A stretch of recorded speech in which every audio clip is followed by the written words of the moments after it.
One of the things I've been trying to illustrate with my blog from the very beginning and my presence on the internet is to try to illustrate for the public how broken and pathetic and how awful public transportation is. And that includes the Portland public transportation, Trimet. They're just as broken and pathetic as all the other public transportation agencies in the country.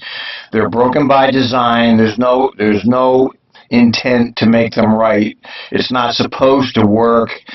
Sometimes I think that they're in cahoots with the auto industry to make sure people keep buying cars because public transportation is so goddamn awful. Even in Portland, which is allegedly one of the greater ones. I will say this about Portland: it's a little bit less scary to use Trimet than most other big city transit systems, but it's just as pathetic as all the other ones in the way they handle things. And one of the easiest ways to illustrate that is the people at Trimet, the people that own Trimet, that's the executive technocracy. They're the owners of the Trimet system. They make outrageous salaries. They get huge pensions.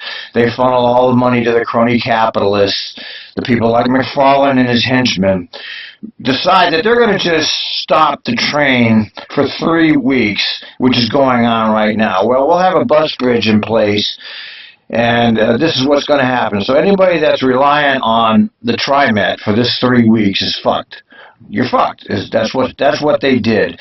That's an illustration of the callousness of the public transportation industrial complex, that they would just stop providing service for 3 weeks because that's how they have to do it. It doesn't matter that they're going to inconvenience hundreds of thousands of people that take the system. Your lives don't count. It's more important that we get this work done, and we have to do it this way, and we're the ones in charge, and you're not. So fuck you. Add 2 hours each way to your commute. Add 4 hours to your commute. If you're a commuter that's commuting from Gresham to Hillsborough, you better add 2 hours each direction to your commute because of things like this. I mean, it's not acceptable that this is how they handle it. This is a systemic failure of public transportation.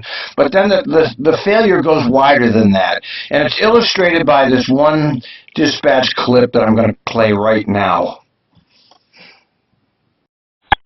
4572. I didn't do a ready for service only because I wanted to ask you a question first. He said it's a bad switch, and he put some WT-40 on it to get it to kind of work. I'm just concerned about anybody getting caught in that. Do you think it's safe to roll, or what do you think? Well, if he's put some tape on it, you're safe to roll. We don't have any extras out right now to trade you with. It's just been a crazy day. So just do the best that you can. Make sure to write a work card on it so they can literally go in and fix it tonight. If it becomes something where it starts, the tape process that he's used isn't working and it just gets really crazy with that, but we literally have nothing to trade you with right now. And there's your systemic failure. This is not some kind of unusual event. This is a constant event. There's never enough equipment. There's never enough drivers. They can't keep the buses on the road. They don't supply the service properly. They'd rather run a dangerous bus with duct tape and WD-40 than to actually get the proper equipment. And this is what I'm talking about. I'm talking about a system that's going to ask taxpayers for $2 billion to put in a light rail line that's not necessary to Tigard, while allowing this never-ending shortage of drivers and buses, never-ending interruptions in services.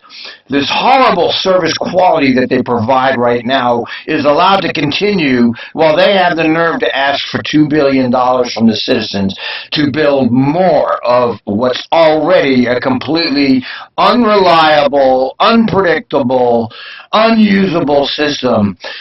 This is where the citizens have to wake up and say, no, we're not giving you our money for this shit. This system doesn't work, and we're not giving you our money to expand this shitty-ass system.